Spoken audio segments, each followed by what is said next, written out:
जय गौ माता, जय गोपाल। गाय वो अच्छी होती है जो ज़्यादा दूध देती है, या गाय वो अच्छी होती है जो ज़्यादा समय तक दूध देती है? अक्सर हम उस गाय को अच्छा मानते हैं जो ज़्यादा दूध देती है, क्योंकि पूछने वाला अक्सर यही सवाल करता है कि आपकी गाय कितना दूध देती है। अगर जवाब देने वाला ये कहे कि मेरी गाय तो 20 लीटर दूध देती है या 25 लीटर दूध देती है, तो स्वतः ही हमारे दिमाग में ये पिक्चर बन जाती है कि इसकी गाय तो बहुत अच्छी है। लेकिन क्या उसके इतना कहने से वो गाय अच्छी हो गई? आइए इस विषय को आज विस्तार से जानने का प्रयास करते हैं। हम गाय के अच्छी या बुरी होने के ऊपर विचार नहीं कर रहे। गाय तो हमेशा ही अच्छी होती है, चाहे वो दूध कम दे या वो ज्यादा दूध दे या वो दूध ना दे, गाय तो अच्छी ही होती है। लेकिन इस वीडियो में हम दूध से संबंधित बात कर रहे हैं, तो यहां हमें अच्छी शब्द यूज करना पड़ रहा है। गाय अच्छी है या नहीं है, इसके लिए उसके एक ब्यात के टोटल दूध को देखा जाता है। यहाँ पर जो मान्यता है वो 305 दिन की गई है। मान लीजिए आज गाय ब्याई है, ब्याने के 305 दिन तक जितना वो दूध देती है उसे एक ब्यात का दूध माना जाता है, और इसे 1 लैक्टेशन भी बोला जाता है। गाय अगर 360 दिन दूध दे या वो 400 दिन दूध दे, तो जो माना जाएगा वो सिर्फ 305 दिन का दूध ही माना जाएगा। कैलकुलेशन 305 दिन के आधार पर ही होगी। मान लीजिए आज गाय ब्या गई है, तो ब्याने के 20-30 दिन तक वो 25 किलो दूध देती है। लेकिन 50-60 दिन के बाद अगर वो गाय 12 किलो दूध पे आ जाती है, तो हम दूध के लिहाज से उस गाय को अच्छी नहीं कहेंगे। गाय बेशक 14 किलो दूध ही क्यों ना दे पूरे दिन में, लेकिन वो अगर धीरे धीरे नीचे आती है तो उसे हम अच्छी गाय की श्रेणी में रखेंगे। आइए इस बात को हम एक ग्राफ के माध्यम से समझने का प्रयास करेंगे। अब स्क्रीन के ऊपर आपको एक ग्राफ दिखाया जा रहा है, उसे बड़े ध्यान से देखें। हमने यहाँ पर 2 गाय ली हैं, एक का नाम है सीता, एक का नाम है गीता। आइए पहले गीता के ग्राफ को देखते हैं। गीता ने ब्याने के 15 दिन तक एक दिन में 22 किलो दूध दिया, लेकिन गीता जब 50वें दिन में गई तो उसका दूध 22 किलो से 15 किलो पे आ गया। और जब गीता ने 100 दिन तक दूध दिया तो दूध 11-11.5 किलो तक आ गया था। और जब 150 दिन हो गए तो वो 9 किलो पे आ गई, और 200 दिनों बाद वो 6.5 किलो पे आ गई, और 245 दिन बाद वो 4 किलो पर आ गई। उसने अपने 305 दिन पूरे नहीं किए। ये हम बात कर रहे थे गीता गाय की। अब हमारे सामने है सीता नाम की गाय। सीता जब ब्याई तो ब्याने के 15 दिन तक इसने 14 किलो दूध दिया एक दिन का, और जब ये 50 दिन पर गई तो इसने 16 किलो दूध दिया। 100 दिन पूरे होने के बाद ये फिर 14 किलो पर आ गई।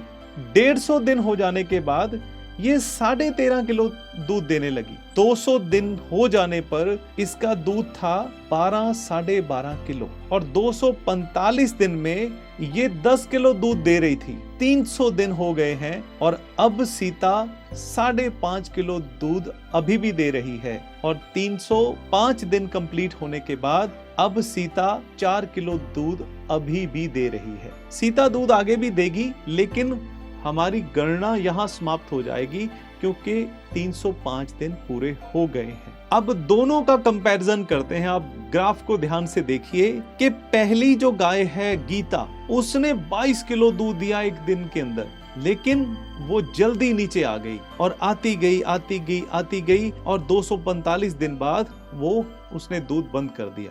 हालांकि इसके उल्ट सीता ने सिर्फ 14 किलो दूध से शुरुआत की थी। 22 किलो और 14 किलो में बहुत अंतर है, लेकिन इसने निरंतर दूध दिया और धीरे धीरे नीचे आई। 14 से 16 किलो पर थोड़ी सी ऊपर गई, 16 से फिर 14 किलो पे आ गई, फिर 13 किलो पे आ गई, फिर 12 किलो पे आई, फिर 10 किलो पर आई, फिर 6 किलो पे आई, और लास्ट में ये 4 किलो पर इसने समाप्ति कर दी।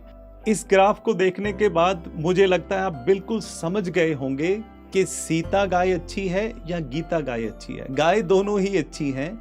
बेशक गीता ने 22 किलो से शुरुआत की थी, लेकिन वो जैसे जैसे दिन बीतते गए वो जल्दी 15 किलो पे आ गई और धीरे धीरे वो बहुत नीचे आ गई। लेकिन जो सीता नाम की गाय है वो बहुत धीमी रफ्तार में नीचे आई। बस मैं आपको यही बताना चाहता हूँ कि जो गाय ज्यादा दूध दे वो गाय जरूरी नहीं है कि अच्छी होती है। जो गाय लंबा दूध दे और निरंतर दूध दे वो गाय अच्छी होती है। अब मेरा सवाल आपसे है, आप भी गौपालक हैं, क्या आप अपनी गाय का दूध नोट करते हैं?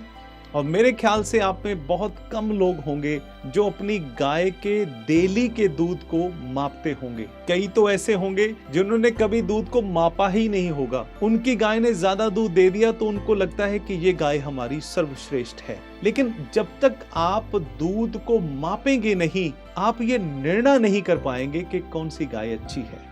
हम आपसे अनुरोध करते हैं कि आप अपनी गायों का दूध नोट करना शुरू कर दें। आप कहेंगे कि हम क्यों करें ये झंझट, हम दूध को क्यों मापें, क्यों तोलें? आपका सवाल वाजिब है और हम आपको क्यों कह रहे हैं कि आपको दूध तोलना चाहिए, दूध का माप करना चाहिए। क्योंकि मान लीजिए आपके पास 10 गाय हैं, तो आपको कैसे पता चलेगा कि मेरी कौन सी गाय दूध में सर्वश्रेष्ठ है? सीधा सा गणित है कि हमें सभी गायों का दूध नोट करना होगा, फिर ही हम एक निर्णय पे पहुंचेंगे कि मेरी ये गाय अच्छी है। अगर आप दूध बेचकर अपना जीवन यापन कर रहे हैं, आपकी आजीविका ही दूध पे चल रही है, तो फिर तो ये बहुत जरूरी हो जाता है कि आप अपनी गायों का दूध मापें, तोलें और नोट करें। क्योंकि अगर आपकी गाय बहुत जल्दी दूध कम कर देती है तो वो आपके बजट को प्रभावित करेगी, इसलिए भी ये जरूरी हो जाता है। और इसके साथ ही दूसरा पक्ष जुड़ा हुआ है कि जब आपको ये पता लग जाता है कि मेरी ये गाय बहुत अच्छी है, तो आप नस्ल संवर्धन के लिए, आप नस्ल सुधार के लिए उसका बछड़ा प्रयोग में लेकर आएंगे। ये कब पता चलेगा? जब आप दूध को मापेंगे। दूध का माप लेने के विषय में हमें बनिया बनना पड़ेगा। बनिया समुदाय को आप सब लोग जानते हैं, वो हर एक छोटे या ज्यादा बड़े खर्चे का हिसाब किताब अपनी बही के ऊपर रखता है। बिल्कुल हमें गौपालक को एक बनिया बनना पड़ेगा। आज गाय ने दूध कितना दिया, हफ्ते बाद गाय ने दूध कितना दिया, महीने बाद गाय ने दूध कितना दिया और पूरे ब्यात में गाय ने कितना दूध दिया, ये एक बनिए की तरह हमें नोट करना होगा। यहाँ पर हम आपका मार्ग थोड़ा और सरल कर देते हैं। अगर आप प्रतिदिन गाय का दूध मापना नहीं चाहते या नहीं माप सकते तो कोई दिक्कत नहीं है, आप अपनी गाय का दूध हफ्ते बाद नोट कर सकते हैं। अगर आप एक हफ्ते बाद भी दूध नहीं नोट कर पा रहे या नहीं कर सकते तो कोई दिक्कत नहीं है, आप 15 दिन बाद तो नोट कर सकते हैं। अब मैं 15 दिन बाद नोट करने के लिए क्यों कह रहा हूँ? क्योंकि 15 दिन बाद जो गणना आएगी मापने के बाद दूध को, उसको पिछले 15 दिन से मल्टीप्लाई कर देना है, तो आपके पास एक एवरेज मिल्क आ जाएगा कि मेरी गाय ने पिछले 15 दिनों में कितना दूध दिया है। और नेक्स्ट 15 दिन बाद जब आप गणना करेंगे तो आपके पास गाय के एक महीने के दूध की पूरी पिक्चर सामने होगी। और ऐसे 15-15 दिन नोट करने के बाद 305 दिन का पूरा ग्राफ आपके सामने आ जाएगा। वो होगी आपकी गाय की सही तस्वीर। फिर आप कैलकुलेट कर पाएंगे कि मेरी ये गाय अच्छी है, इस गाय ने थोड़ा कम दूध दिया है, इसने तो बहुत अच्छा दूध दिया है। फिर ये पिक्चर आपके समक्ष आ जाएगी। शुरुआत में आपको ये काम थोड़ा सा झंझट वाला लगेगा, थोड़ा बोझिल लगेगा, लेकिन मैं फिर भी आपसे अनुरोध करूंगा कि आप इसको अपनी आदत बनाएं, क्योंकि 6 महीने बाद आपके सामने एक स्पष्ट तस्वीर आ जाएगी जिससे आप ये निर्णय कर पाएंगे कि आपकी कौन सी गाय सबसे अच्छी है। ये भी हो सकता है कि जिसको आप बहुत अच्छी गाय कह रहे हैं वो चौथे या 5वें स्थान पर आ जाए, और जिसे आप बिल्कुल निम्न स्तर की गाय समझ रहे हैं वो प्रथम स्थान पर आ जाए। लेकिन ये आएगा कैसे? गणना से पता लगेगा, दूध के मापने से पता लगेगा। दूध मापने से आपका आर्थिक लाभ भी होगा। आप कहेंगे वो कैसे? वो ऐसे कि जो आपकी सबसे अच्छी गाय है वो भी उतना ही चारा खा रही है, और जो निम्न स्तर की गाय है, जो कम दूध देने वाली गाय है, वो भी उतना ही चारा खा रही है। तो इसलिए आप प्राथमिकता उस गाय को देंगे जो गाय ज्यादा दूध देती है और लंबा दूध देती है और चारा उतना ही खाती है। इसलिए आपका बजट जो है वो प्रभावित नहीं होगा। तो क्या आप अपनी गायों का दूध नोट करना शुरू करने वाले हैं? मैं आपसे ही पूछ रहा हूँ, क्या हमारी वीडियो देखने के बाद आपको ये मुद्दा समझ लग गया है? मैं आपसे उम्मीद करता हूँ कि आप आज से ही अपनी हर एक गाय का दूध नोट करना शुरू करने वाले हैं।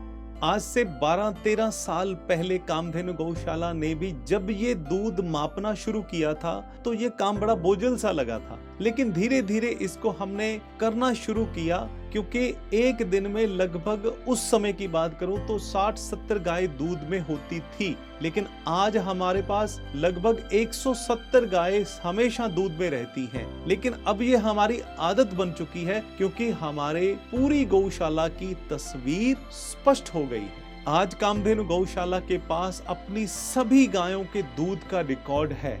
दूध के साथ साथ उनको क्या मेडिकेशन दिया गया, क्या दवाइयां दी गई, कौन से डॉक्टर ने इंसेमिनेशन किया, किस व्यक्ति ने दूध तोला, कितना दूध आया, ये सब प्रकार का जो रिकॉर्ड है हमारे कंप्यूटर में है।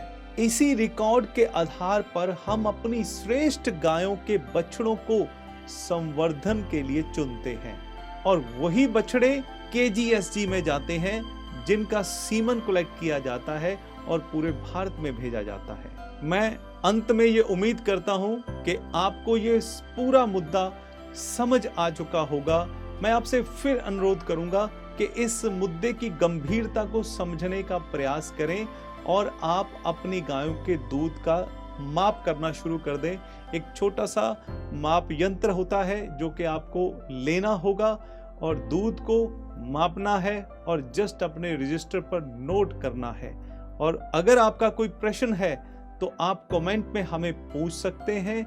हमारे कामधेनु गौशाला YouTube चैनल को सब्सक्राइब जरूर करिएगा और इस वीडियो को लाइक जरूर करिएगा। आपका बहुत बहुत धन्यवाद। जय गौ माता, जय गोपाल।